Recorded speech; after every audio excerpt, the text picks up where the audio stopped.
मंजिल उन्हीं को मिलती है जिनके सपनों में जान होती है। पंख से कुछ नहीं होता, हौसलों में उड़ान होती है। हौसला रखना बहुत ज़्यादा ज़रूरी है। जब आप 2-3 साल की भी प्रिपरेशन कर लेते हो ना, अगर आप 1 साल की भी प्रिपरेशन करते हो तो हौसला चूर चूर होता है। हर दिन ऐसा लगता है कि नहीं यार, अब तो नहीं होगा, अब हम गिव अप कर देते हैं, अब हम कोई भी जॉब कर लेते हैं, या अब तो हमसे नहीं होगा। तो उसमें मजबूती से खड़े रहना और अपना मेहनत को ज़्यादातर देखना, अपनी मेहनत करते रहना, यही बहुत बड़ी सफलता है अपने आप में। तो गुड मॉर्निंग गाइस, कैसे हैं आप सब? आई होप आपकी भी पढ़ाई काफ़ी ज़्यादा अच्छी चल रही होगी, क्योंकि एग्ज़ामिनेशन तो काफ़ी पास आ चुका है। आई डोंट नो कि पोस्टपोन होगा कि नहीं होगा, बट हमारी जो प्रिपरेशन है वो तो 26 जुलाई के ही अकॉर्डिंग होनी चाहिए। उसके बाद सुबह सुबह मैं उठ गई थी और आज मैं 7 बजे के करीब में उठी थी और बाहर फ्रेश हवा ले रही थी। काफ़ी अच्छा हवा चल रहा था, क्योंकि कल रात में भी बारिश हुई थी।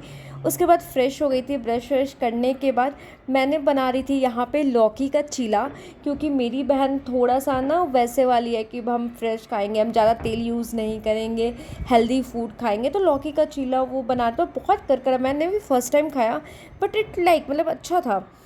उसके बाद मैंने ना अपना टू डू लिस्ट बना लिया कि मतलब क्या क्या चीज़ें करनी है। अगर टू डू लिस्ट बना लेते हैं ना, मैंने देखा है कि बहुत ज़्यादा आपकी पढ़ाई में और आपकी स्ट्रैटेजी में बहुत ज़्यादा डेवलपमेंट देखने के लिए मिलता है, क्योंकि आप एकदम इंक्लाइंड होते हो कि आज हम मार्केट जाएं या कहीं भी जाएं, इतना तो आपको कंप्लीट करना ही है। तो वो एक बर्डन जैसा या फिर एक रिस्पॉन्सिबिलिटी जैसा हो जाता है। उसके बाद मैंने अपना फर्स्ट स्लॉट स्टार्ट किया, जिसमें कि मैं बिहार स्पेशल पढ़ रही थी। बिहार स्पेशल में बस थोड़े से पोर्शन बचा हुआ है मॉडर्न का। उसके बाद पॉलिटी इकोनॉमिक्स में ज़्यादा कुछ है ही नहीं, तो उसमें तो ज़्यादा कुछ पढ़ने वाला है ही नहीं। आज मैं ना आपको ना अपना जो स्ट्रैटेजी है वो बताने वाली हूँ, जो कि बहुत ज़्यादा यूज़फुल रहा मेरी जर्नी में, या जो भी मैंने अपने जर्नी से सीखा प्रिपरेशन करते करते।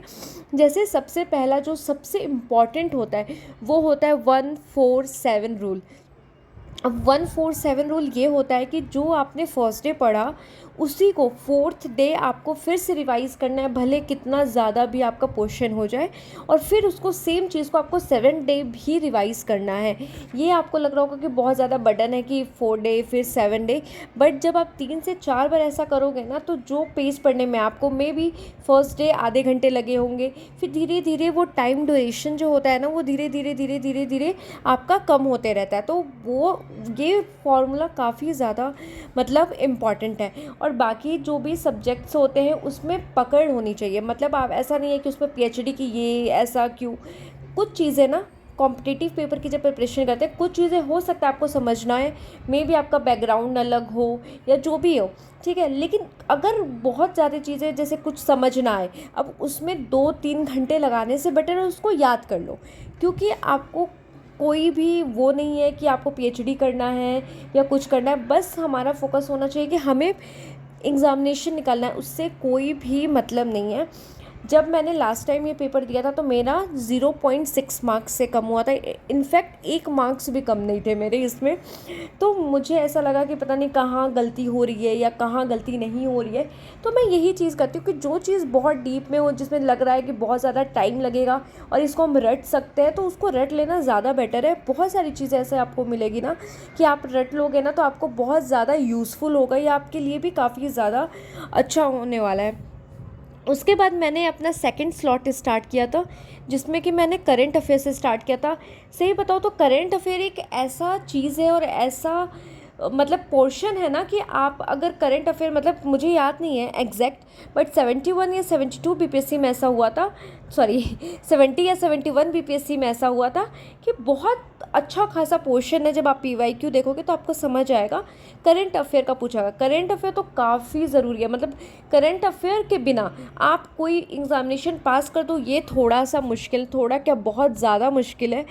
तो करंट अफेयर पे ना पकड़ होनी चाहिए। बाकी ना मैं कुछ कुछ ट्रिक्स यूज़ करती हूँ जिससे कि करंट अफेयर्स मेरे को याद रहते हैं, क्योंकि आप करंट अफेयर्स में क्या समझोगे, जो है उसको याद करना है, इसके अलावा कोई ऑप्शन नहीं होता। तो मैंने ना कुछ कुछ ट्रिक्स अपने माइंड में बनाए हुए हैं कि ये आएगा तो ये होगा, तो मैं वो ट्रिक्स से याद करती हूँ। कभी किसी और वीडियो में बनाऊँगी, क्योंकि अभी मेरे को वैसे भी कुछ कुछ चीज़ें याद करनी है तब।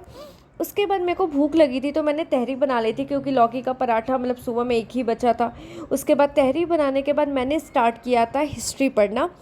क्योंकि हिस्ट्री का ना मैंने नॉर्मली रिवीजन कर रही थी, उसके बाद मैंने स्टार्ट कर दिया है अब अपना फ़िज़िक्स पढ़ना, क्योंकि ना अभी मैंने जो बैच लिया है उसमें फ़िज़िक्स स्टार्ट नहीं, मतलब साइंस स्टार्ट ही नहीं हुआ है। बट मुझे ऐसा लगता है कि अभी मुझे स्टार्ट कर देना चाहिए, क्योंकि साइंस पोर्शन ना, मैं आर्ट्स बैकग्राउंड से हूँ, तो मेरे लिए ना साइंस थोड़ा सा मुश्किल है।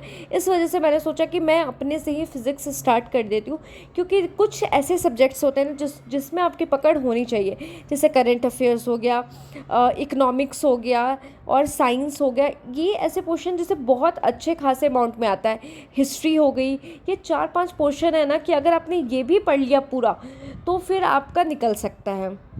उसके बाद मैंने किचन साफ़ कर लिया था, क्योंकि कुछ ज़्यादा ही गंदा था, क्योंकि डिनर भी बनाना था। फिर थोड़ा सा सामान लेने के लिए हम बाहर चले गए थे। वैसे तो मैंने खाना वाना बना दिया था, मतलब कि सब्जी तो बना ही दिया था। उसके बाद आए थे थोड़े से लेट से, फिर खा पी के सो गए, और आज का टू डू लिस्ट मेरा कंप्लीट हो चुका है। इसीलिए कहती हूँ कि जो अब आप टू डू लिस्ट बनाते हो ना, वो बहुत ज़्यादा ज़रूरी है, और बहुत ज़्यादा आपको ना आपके स्ट्रैटेजी को इम्प्रूव करने में मदद करेगा। तो बाय बाय, गुड नाइट।